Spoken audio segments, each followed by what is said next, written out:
50 बसें हैं, ठीक है सर सुरेंदु जी, ठीक है, आपने 3500 बसें हमारी इलेक्ट्रिक है। ठीक है, और एक लास्ट लाइन कह रहा हूं, हाँ हाँ, अटल कैंटीन कहा था हमने चालू किया, हमने कहा था हम आयुष कहते हैं आरोग्य मंदिर चालू करेंगे, हमने चालू किए और एक बड़े स्तर पे काम कर रहे हैं। हमको लगता है कि हमने एक बड़ी तेजी से काम किया है। इस 20% समय में 5 साल के हमने लगभग 40% का काम। चलिए ठीक है भाई साहब, आता हूँ और काम चलता। ठीक, आता हूँ। पुष्पेंद्र जी, सुन लिया आपने बातें, बहुत सारी बातों, मुझे तो वो दिन भी याद है जब रेखा गुप्ता जी ने शपथ लिया था, मंत्रिमंडल का गठन हुआ भी नहीं था और आम आदमी पार्टी मैदान में आ गई थी। उस टाइम एडमिशन का लेकर एक बवाल चल रहा था और आप लोगों ने उसको हाथों हाथ लिया था। उसके बाद कई मामलों को लेकर आपने सरकारों को, जो विपक्ष का काम होता है, आपने एक तरीके से सवाल उठाए। प्रश्न ये है कि क्या एक साल में जो बातें वो कह रहे हैं उसमें कितनी सच्चाई है? अब जैसे अटल कैंटीन का उन्होंने आखिर में जिक्र किया, वो तो खुले हैं ना, वो तो दिख रहा है, लोग जा रहे हैं। खुलने के 1 महीने के बाद वहां की क्या परिस्थिति नहीं परिस्थिति है, वो कुछ दिनों के बाद उसका भी एक फॉलोअप हो जाएगा। लेकिन क्या आप सहमत हैं कि सरकार ने कुछ भी नहीं किया, या बस एक होता है काम करना, जो एक प्रक्रिया के तहत होता है, क्या काम करना, वो ही काम हुआ है, एक्स्ट्रा कुछ भी एड ऑन नहीं हुआ? धर्मराज जी, मैंने बहुत धैर्य से भारतीय जनता पार्टी के साथी को सुना। अब मेरा आपसे निवेदन रहेगा कि मुझे भी पूरा समय दीजिए और उनका पॉइंट टू पॉइंट मैं आपको बता देता हूं कि ठीक है एक साल में क्या हुआ है। देखिए धर्मराज जी, अगर मैं इसको एक लाइन में अगर बोलूं तो सीधी एक लाइन है कि 1 साल दिल्ली बेहाल। भारतीय जनता पार्टी ने दिल्ली का बहुत बुरा हाल कर दिया है। कैसे? जैसे इन्होंने बताया वैसे ही मैं आपको पॉइंट वाइज आपको एक एक विषय पे बाकायदा पूरी जानकारी दूंगा। धनराज जी, इन्होंने कहा कि हमने सड़कों की हालत ठीक कर दी है। सड़कों की हालत किसी से छुपी नहीं है। मीडिया रिपोर्ट्स में आप लोग इतने जागरूक हैं कि रोज उजागर कर रहे हैं कि कैसे जनकपुरी में हमारा जो नवयुवा था कमल ध्यानी, वो गड्ढे में गिर जाता है, उसकी डेथ हो जाती है और भारतीय जनता पार्टी की सरकार वहां पे उसके परिजनों से मिलने तक की जहमत नहीं उठाती और उल्टा उस पे ही डाल देते हैं कि साहब उसकी गलती थी, वो तो गिर गया, हमने तो वहां बैरिकेडिंग कर दी थी, फलाना ढिमकाना दुनिया भर की। ये तो इनके हाल है। उसके अलावा अभी कल का देखिए, वो मजदूर बेचारा, उसकी क्या गलती थी? उसको इनके प्रवक्ता बता रहे थे, अरे उसने तो शराब पी रखी थी।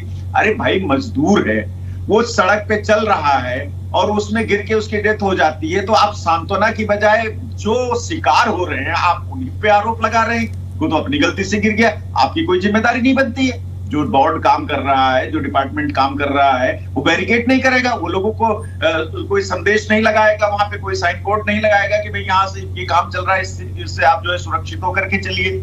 ये तो हाल है इनके सड़कों का, दिल्ली का, कैसे गड्ढे खुदे हुए हैं, क्या बुरा हाल है, वो सब जानते हैं। दूसरा, इन्होंने यमुना सफाई की बात करी। यमुना सफाई पे आप देख लीजिए, छठ घाट पे यमुना इतनी भी नहीं साफ कर पाए कि वहां माननीय प्रधानमंत्री जी को आना था, एक सूचना थी और उनके लिए बाकायदा वासुदेव घाट एक नकली यमुना तैयार करके उसमें मिनरल वाटर जो है डाल करके और गंगा का वाटर उसको पाइप तोड़ करके उसको वहां पे अलग से अरेंज किया, क्योंकि यमुना साफ नहीं कर पाए। मैं तो चैलेंज करता हूं कि हमारे साथ भारतीय जनता पार्टी के प्रवक्ता चले और आपका कोई आपकी एक टीम चले जो यमुना जी पे खड़े होकर इनको दिखाते हैं हम कि वहां किस तरह से झाग बिल्कुल जो है वो ग्लेशियर का रूप लिए हुए है। इतनी झाग है, इतनी गंदी है यमुना। ये तो यमुना की सच्चाई है। दूसरा, इन्होंने बच्चों की फीस और स्कूलों की बात करी। मैं आपको बताता हूं, जब से भारतीय जनता पार्टी की सरकार बनी है उसके बाद अप्रैल में ही प्राइवेट स्कूलों ने फीस बढ़ा दी बेतहाशा। किसी ने 20% बढ़ाई, किसी ने 40 बढ़ा दी, किसी ने तो 60% तक बढ़ा दी। और जानते हैं ऐसा क्यों हुआ? क्योंकि जो प्राइवेट स्कूल का शिक्षा माफिया है वो भारतीय जनता पार्टी को अपने कब्जे में किए हुए है। जो एक कमेटी है, स्कूल की एक कमेटी है, उस कमेटी का जो चेयरमैन है भरत अरोड़ा, वो भारतीय जनता पार्टी के शिक्षा प्रकोष्ठ का संयोजक रहा है। रेखा गुप्ता जी की विधानसभा में उनके लिए उसने दिल्ली विधानसभा चुनाव के दौरान बाकायदा मतदाताओं से वोट मांगे समर्थन में, उनके टहल टहल के गले में अपने भारतीय जनता पार्टी का पटका डाल करके। तो इनकी हिम्मत नहीं है कि उस पे लगाम लगा सके। अब इन्होंने अभी देख लीजिए, मैं इसको इसलिए दावे से कह रहा हूं कि अभी इन्होंने जा करके कोर्ट में बाकायदा हलफनामा दिया और उसमें कहा, जब हमने शोर मचाया, विपक्ष ने आवाज उठाई, हमने सदन में भी और सड़क में भी कि ये गलत हो रहा है, शिक्षा माफिया जो है प्राइवेट स्कूलों की फीस बढ़ा रहा है, तब इन्होंने एक बताया कि हम तो कानून लेके आए हैं जो हम उससे काबू पा लेंगे और फीस कम हो जाएगी, हम उसको वापस करवा देंगे। अभी इन्होंने लेटेस्ट जाकर के कोर्ट में सरेंडर कर दिया कि साहब वो फीस वापस हो नहीं पाएगी इससे, और वो तो सारी हम उसमें असमर्थ हैं। तो इस तरह से तो ये झूठ बोलते हैं। चौथा पॉइंट इनका कूड़े का पहाड़ का था। कूड़े का पहाड़ साफ करने का इन्होंने वादा किया था। कर क्या रहे हैं? हलसुआ से कूड़ा उठा रहे हैं और किराड़ी में जाकर के डाल रहे हैं। ये तो हटा रहे। अरे भी किराड़ी कोई पाकिस्तान में थोड़ी है, किराड़ी भी तो दिल्ली का ही हिस्सा है, दिल्ली की विधानसभा है। तो आप भलसुआ से कूड़ा उठा रहे हो और वहां डंप कर दे रहे हो, और उसका नुकसान क्या हो रहा है? ये पूरी की पूरी शर्मा कॉलोनी है वहां पे, वो जलमग्न हो गई है। लोग घरों में ताला लगा करके और वहां से दूर जाने को मजबूर हो गए। वहां के निवासी परेशान हैं, वो भी हमने एक्सपोज किया। चौथा इनका स्वास्थ्य व्यवस्था का मैं आप हाल बता देता हूं आपको। जितने मोहल्ला क्लिनिक हमारे समय के थे, इन्होंने आते ही घोषणा कर दी हम तो बंद करेंगे। अच्छी बात है, आपको नहीं समझ में आता, आपको स्वास्थ्य व्यवस्था ठीक करनी है, अच्छी बात है, करिए, हमसे बेहतर करिए, हमारी शुभकामनाएं हैं। लेकिन आप सिर्फ बंद करेंगे? मोहल्ला क्लिनिक सारे बंद कर दिए, वहां के डॉक्टर, वहां के स्टाफ, वहां के कर्मचारी सब सड़क पे आ गए, दवाइयां नहीं मिल रही लोगों को। आप कर क्या रहे हैं? हमारे मोहल्ला क्लिनिक बंद करके उस पे अपना नया बोर्ड चिपका दे रहे हैं, आरोग्य मंदिर, और उससे क्या स्वास्थ्य व्यवस्था बदल जाएगी नाम बदलने से? तो ये तो इनका स्वास्थ्य व्यवस्था का हाल है। जीटीबी हॉस्पिटल में चले जाइए, अभी वहां पे कल की रिपोर्ट है, मीडिया ने ही दिखाया कि किस तरह से जहां पे पेशेंट के तीमारदार बैठे हुए हैं उसी गली में कुत्ते घूम रहे हैं और वहां पे लघुशंका कर रहे हैं कुत्ते। ये इनके स्वास्थ्य व्यवस्था की हाल है। इन्होंने एक वादा बहुत बढ़ चढ़ के किया था और इनके बड़े बड़े नेताओं ने, केंद्रीय नेताओं ने किया था कि हर होली पे, हर दिवाली पे हम दिल्ली वासियों को मुफ्त सिलेंडर देंगे। चलिए, आप बताइए, होली भी आई और दीपावली भी निकल गई, किसी को सिलेंडर नहीं मिला दिल्ली में। इन्होंने वादा किया था, बल्कि प्रधानमंत्री जी ने खुद रैली में वादा किया था कि 8 मार्च महिला दिवस पर हर महिला के खाते में दिल्ली के 2500 रुपए आएंगे और ये हर महीने मिलेंगे। हाँ। कहां मिल गया आप मुझे बता दीजिए। ठीक है भाई साहब, खाते में आ गया। झुग्गी झोपड़ियों की बात कर रहे थे अभी हमारे साथी। अरे भाई, थोड़ी तो शर्म करो। चलिए ठीक है, कालका जी से लेके ठीक है सर, ठीक है, मैं आता हूँ, ठीक है, मैं आता हूँ। छुपा है क्या? हाँ, ठीक है, मैं आता हूँ। किसको बरगला रहे हैं? चलिए ठीक है, मैं जानते नहीं है। पुष्पेंद्र जी, आप उत्तर प्रदेश के लोगों को बता रहे हैं। चलिए ठीक है, आपने बात कह दी। अब मैं आसिफ जो को यहाँ लाऊंगा। आसिफ साहब, बीजेपी ने भी अपनी बात कह दी, आम आदमी पार्टी ने भी अपनी बात कह दी, कांग्रेस पार्टी की तरफ से, क्योंकि आप जुड़े हैं, क्या इस 1 साल के टेन्योर में भारतीय जनता पार्टी ने कुछ भी नहीं किया? एक होता है कि कुछ नहीं किया और एक होता है कि विकास तो क्रमशः चलता ही है, लेकिन जब कोई नई सरकार आती है तो ये उम्मीद की जाती है, लंबे वक्त के बाद अगर आती है तो उम्मीद पब्लिक करती है कि आउट ऑफ द बॉक्स जाकर करेगी। आपके हिसाब से या कुछ नहीं हुआ, या जो नॉर्मल प्रोसेस के तहत विकास होता है उतना ही हुआ है, एक्स्ट्रा कुछ नहीं है? देखिए, जब से हमारी सरकार गई, पहले केजरीवाल जी की सरकार रही, फिर भारतीय जनता पार्टी की सरकार को 1 साल हो गया। वादे आम आदमी पार्टी ने बहुत किए और 11 साल के तमाम वादे उनके याद हैं। उन्होंने कहा था हम 500 स्कूल बनाएंगे, और मैंने तो चैनल पे आपके माध्यम से एक बार कहा था, मुख्यमंत्री जी अपने क्षेत्र में एक स्कूल दिखा दे 11 साल के अंदर, सियासत छोड़ दूंगा मैं। आम आदमी के प्रवक्ता एक भी स्कूल नई दिल्ली एरिया में दिखा नहीं पाए थे। एक हॉस्पिटल दिखा दे, एक डिस्पेंसरी बना दे, दिखा दे केजरीवाल जी नई दिल्ली के अंदर, कोई तो ऐसी चीज दिखाते जिन वादों को करके आम आदमी पार्टी की सरकार सत्ता में आई थी। नॉर्मल काम होते रहे जैसा चल रहा था, और उन कामों से ज्यादा और बदतर होती चली गई दिल्ली दिन पे दिन। जो हालात दिल्ली के हमारे टाइम में थे, जितना दिल्ली को हमने बदला, उससे कहीं भी आकर आम आदमी पार्टी सत्ता में आने के बाद में दिल्ली को बदल नहीं पाई। स्कूलों के अंदर कमरे तो बने, लेकिन दिल्ली में कोई स्कूल नहीं बना। मेरे भाई शांत हो जाइए, मेरे भाई, मैंने आपको सुन रहा था ना। पुष्पेंद्र जी, अभी देखिए, काउंटर मुझे शुभेंदु जी को भी करना था, मैंने नहीं किया, आपको भी काउंटर करना था, मैंने नहीं किया। अभी जो कम से कम पहली प्रतिक्रिया, इसमें कोई काउंटर नहीं, सुन लेने दे। बोलिए आसिफ साहब। हाँ, मैं ये कह रहा हूं, उस वक्त क्या हुआ, दिल्ली के अंदर डीटीसी बसों की हालत क्या थी?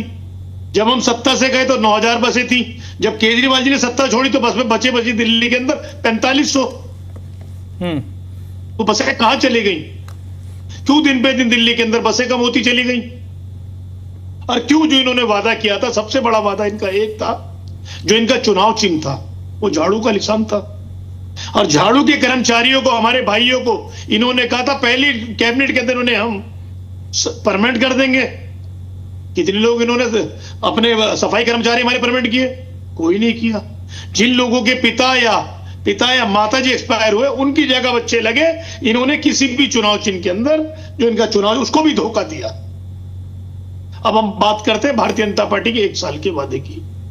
इन्होंने अपनी मैनिफेस्टो में जो वादे किए, उन वादों के साथ में देश के प्रधानमंत्री ने एक वादा किया था जिसको लोगों ने सर आंखों पर उठाया और भारतीय जनता पार्टी की सरकार दिल्ली में बनी। महिला दिवस के ऊपर 8 मार्च को उन्होंने कहा था महिलाओं के खाते में 2100 रुपए आएंगे। 1 साल हो गया नहीं, हम उम्मीद करते हैं अगली 8 मार्च आ रही है। अगर भारतीय जनता पार्टी के अंदर नैतिकता जरा सी भी बची है तो इस 8 मार्च को 1 साल बाद कम से कम 2100 रुपए आने उन महिलाओं के खाते में शुरू हो जाएंगे। वरना जिस तरीके से पूरी दिल्ली को भारतीय जनता पार्टी ने प्रचार मंत्रालय बना के छोड़ रखा है, बड़े बड़े होर्डिंग बोर्ड लगते हैं। आपने देखा होगा अगर कहीं पहले की सरकारों के अंदर हॉस्पिटल का उद्घाटन हुआ करते थे, ब्लॉक्स के उद्घाटन हुआ करते, आजकल तो भारतीय जनता पार्टी और आम आदमी की सरकार के अंदर केबलों के उद्घाटन होते हैं।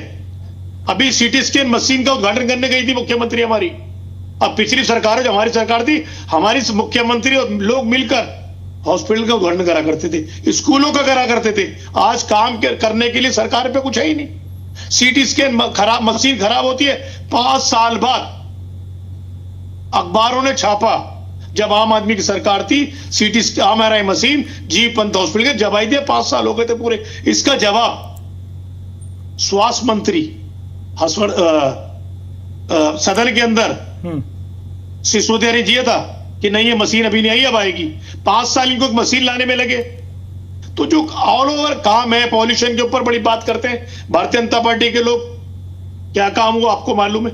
कृत्रिम बारिश के नाम पर करोड़ों रुपए अपनी मार्केटिंग में लगा दिए भारतीय जनता पार्टी ने। वो बारिश भी नहीं हुई, वो पैसा सिर्फ अपनी फोटो पे खर्च किया कि हम ये करेंगे, एक नया दिल्ली में अध्याय लिखेंगे। वो अध्याय क्या रहा? सन्नाटा बेटा सन्नाटा।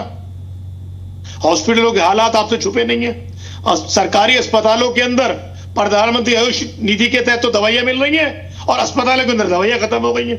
ये तो दिल्ली के हालात हैं। आप वहां दवा नहीं मिले, बाजार से दवा खरीदी आप। हम सस्ते दामों दे रहे हैं दवा, यानी कि सरकार दामों में दवा देगी, लोगों को मुफ्त दवाइयां नहीं देगी। ये भारतीय जनता पार्टी है। ठीक है सर। विपिन शर्मा जी, पॉलिटिकल लोगों को तो मैंने सुन लिया। एक दिल्ली वासी पत्रकार, जैसे मैंने जो हमने सवाल उठाया था ना सर, मैं उसी सवाल पे से आपसे के पास आऊंगा। सत्ता परिवर्तन पब्लिक करती है इस उम्मीद के साथ कि व्यवस्था परिवर्तन होगा, क्योंकि व्यवस्था परिवर्तन होगा तो फिर वो काम रिफ्लेक्ट होगा। सरकार बदली, दल बदला, विचारधारा बदली, चेहरा बदला, दिल्ली कितनी बदली?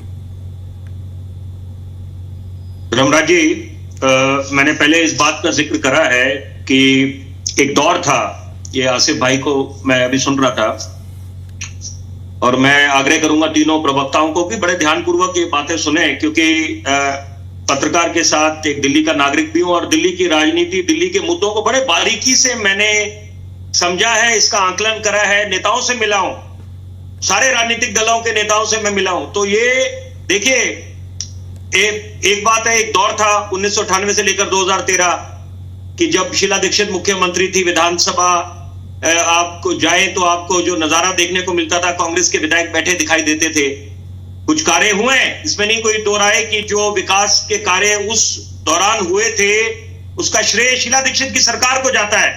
और वो जो तत्परता दिखाती थी, हमेशा तैयार रहती थी, विफलता के लिए भी वो जिम्मेदारी लेती थी। नेताओं से यह अपेक्षा करी जाती है। पहली बात देखिए, मैं ज्यादा दूर नहीं जाता, दक्षिण दिल्ली में रहता हूं, साउथ दिल्ली में रहता हूं, लाजपत नगर में। अगस्त क्रांति मार्ग पे जा रहा था मुझे जाना था ऑल इंडिया मेडिकल इंस्टीट्यूट, कोई मेरा रिश्तेदार बीमार है, और अगस्त क्रांति मार्ग से मैं निकल रहा था। मैं खुद बीमार चल रहा हूं। मैंने आपको पिछली चर्चा में भी जिक्र करा था, खांसी करते हुए जो मेरे फेफड़ों पे असर हुआ है और खून निकल रहा है। तो बड़ी गंभीर समस्या है, कोई ये साधारण बात नहीं है। मेरे वृद्ध माता पिताजी पे क्या बीत रही है वो वही जानते हैं। तो आप ये समझिए, इस समय बड़ा ज्वलंत मुद्दा, और मुझे बड़ा दुख हो रहा है बोलते हुए। मैं चाहता हूं आज खुल के बातें हो, सामने हो। यहां पर देखिए, अगस्त क्रांति मार्ग पे सड़क का निर्माण कार्य चल रहा है। एक तरफ प्रदूषण वैसे ही चरम पे है, तो मैं तो सोच को दाद देता हूं, तारीफ करता हूं मैं सोच की कि एक तरफ वायु प्रदूषण पहले ही चरम पे है, यहां पर लोगों के एक समस्या से जूझ रहे हैं यहां पर, वहां पर आपने क्या सोच गई कि जो आपने अगस्त क्रांति मार्ग पे और जो प्रदूषण वहां पर और उस पे इजाफा हो रहा था, सांस लेना दूभर हो गया था। मतलब आप समझे कि मुंह पे रुमाल पट्टी जो थी वो बांध के वहां से निकला गया, और सब लोगों का यही हाल था। ये नहीं, मैं अपनी बात नहीं कर रहा। और तो ये पहली बात। दूसरी बात, अगर हम बात करें प्रदूषण की, तो एक समस्या, वो बात ठीक है, पिछली बार भी चर्चा में हुआ था कि जादू की छड़ी नहीं है, it will take some time, लेकिन यहां पर वो दिखना चाहिए, तत्परता दिखनी चाहिए। कुछ जो अच्छे काम हुए उनका उल्लेख मैं नहीं करूंगा, वो शुभेंदु भाई ने अभी उस बात का जिक्र करा, हुई है, ऐसा नहीं है आधा ग्लास खाली है तो आधा भरा भी है। ये बातें सोच हमारी होनी चाहिए कि हम दोनों पहलुओं को उजागर करें। लेकिन इस समय मैं महिमा मंडन के लिए बैठा नहीं, हम लोग बात कर रहे हैं, आकलन कर रहे हैं कि 1 साल का जो कार्यकाल रहा है, तो वो क्या क्या जो खामियां रही है, या जो अभी कमी पेशी है, या जो चुनौतियां सामने है, क्योंकि यहां पर आपकी ट्रिपल इंजन की सरकार है, किसकी जिम्मेदारी बनती है, किससे हम सवाल पूछेंगे, किससे उम्मीद रखेंगे। यहां पर सवाल यह है कि आप अगर पानी के बिलों की बात करें, मैं ये भी मजबूरी में मैं बोल रहा हूं बात, 91 वर्ष मेरे पिताजी 90 वर्ष के हैं यहां पर, और वो बड़ी दिनों से इस समस्या से जूझ रहे हैं। कह रहे पानी का बिल मैं सोचकर मैं हैरान हूं, और ये बिल्कुल जांच होनी चाहिए इस बात की कि यहां पर पानी का बिल कैसे आया हुआ है। पहले भी 1.5 लाख रुपए दिया हमने, इस बार भी जो पानी का बिल आया हुआ है वो समझ नहीं आता है। मैं शुभेंदु भाई से आग्रह करूंगा, इस निश्चित बात है कि कुछ समस्या का समाधान निकालें, पहली बात। दूसरी बात है यहां पर कि जो महिला सम्मान निधि का वायदा था वो कब दी जाएगी, आधी आबादी। और ये निश्चित बात है कि माननीय प्रधानमंत्री, हमें अपने प्रधानमंत्री पे पूरा भरोसा है, लेकिन सवाल ये पैदा होता है कि बाकी जो नेता है, अगर हम बात करें राज्य स्तर पे बात करें, सबकी जिम्मेदारी है, अकेले प्रधानमंत्री के काम करने से काम नहीं होगा। यहां पर सबको मिलजुल कर अपनी भूमिका निभानी है, और यहां पर सबको बूंद बूंद सागर बनाता है। यहां पर सवाल ये पैदा होता है कि आप जो टाइम बांट रहे हैं, अगर मैं, ये बड़ी जरूरी बात है, देखिए इस पे आज चर्चा होनी चाहिए कि आप जो टाइम है नेताओं का, माननीय विधायकों का, क्या आप जितने जो कार्यक्रम है वहां जाते हैं, बहुत अच्छी बात है। इसकी अगर आप तुलना करें कि बाकी जो काम कितने वो कारगर साबित हुए, कि आपका अगर समय वही व्यतीत हो रहा है कि बाकी कार्यक्रमों में आप मुख्य अतिथि की तरह जा रहे हैं, या फीते काट रहे हैं, या आपको लोग चाहते हैं कि आप शोभा बढ़ाए, आपकी उपस्थिति से उनके कार्यक्रम में और 4 चांद लगेंगे, अच्छी बात है, यहाँ पर लोग उम्मीद करते हैं। लेकिन यहाँ पर साथ साथ, क्योंकि आपका समय बड़ा कीमती है, एक मिनट कीमती है, और क्योंकि वायदे बहुत करें, और यहाँ पर ये राजधानी है, 100 बातों की एक बात राजधानी है, यहाँ का जो इंफ्रास्ट्रक्चर होना चाहिए वो वाकई में उससे प्रेरणा मिलनी चाहिए बाकी प्रदेशों में, कि ताकि एक ऐसा मॉडल स्टार्ट हो।